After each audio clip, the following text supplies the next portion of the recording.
খুব সুন্দর একটা পার্সেল চলে এসেছে। ওনাদের প্যাকেজিং আমার কাছে খুব ভালো লেগেছে। ও প্রোডাক্টটি পারচেস করা হয়েছে লুফা রান্নাঘর থেকে। আমি এটা এখন আপনাদেরকে মেজারমেন্ট করে দেখাচ্ছি। ওরা বলেছিল 10 ইঞ্চি, আমি মেপে দেখছি যে হ্যাঁ, এটা আসলেই 10 ইঞ্চি পরিমাণই আছে। 10 ইঞ্চি গ্যাসের চুলার জন্য পারফেক্ট একটা সাইজ। আর এই পাশ থেকে around 13 inch.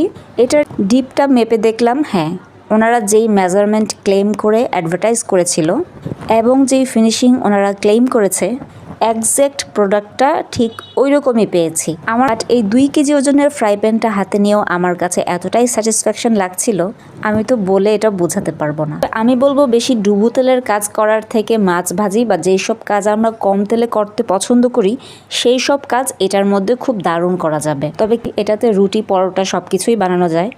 All in one একটা ফ্রাই প্যান বলতে পারেন। নন স্টিকি বাজারে পাওয়া ফ্রাই প্যানগুলোর থেকে তো এটা অনেক বেস্ট। আপনাদের কেমন লেগেছে?